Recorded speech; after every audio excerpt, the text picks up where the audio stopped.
My name is Khalid Greenaway. I'm a licensed counselor, certified life coach.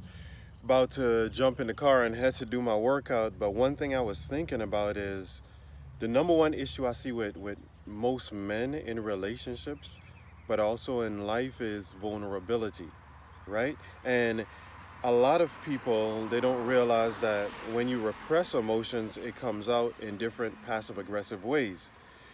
And it's not their fault. Many times it's a family of origin, the environment, things like big boys don't cry.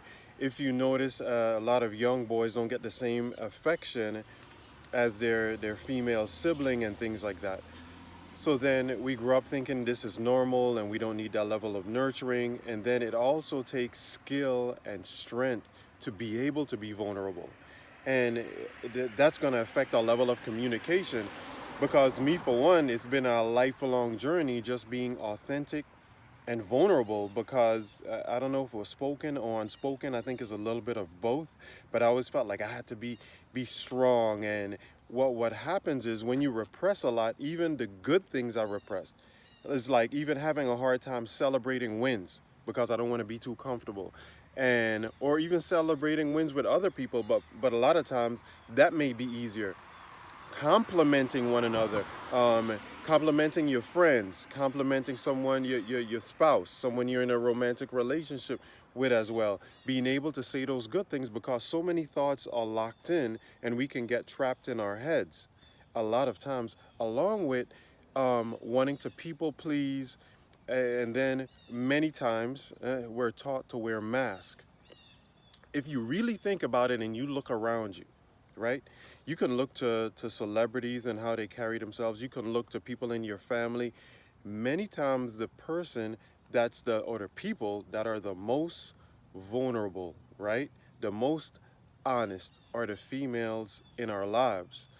But I really feel like there's a time and there's a transition, because I see it in therapy. I have more and more men coming to therapy, wanting to grow, wanting to evolve, and things like that. And I know I'm putting out some videos on relationships.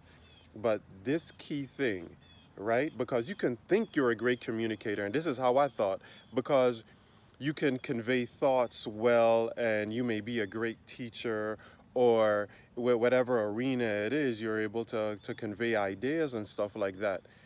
But are you really connecting? Are you really conveying who you are?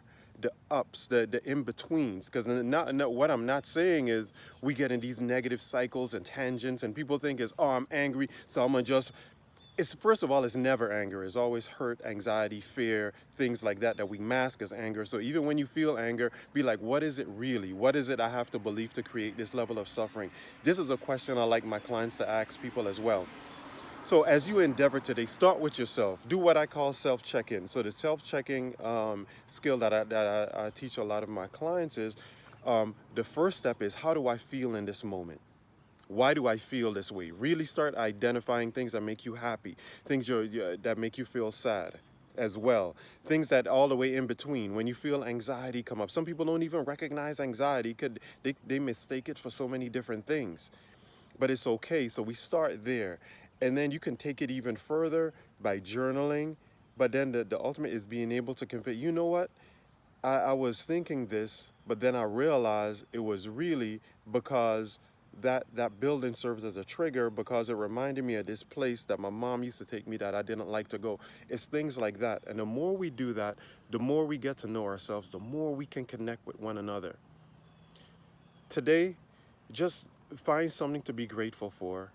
Compliment someone. Complimenting. That's the big piece that's missing a lot of times. Someone does something that you think is a good thing, that you appreciate, but you never say it. And that could be to anyone: friends, family, relationship. Blessings. Have a great day.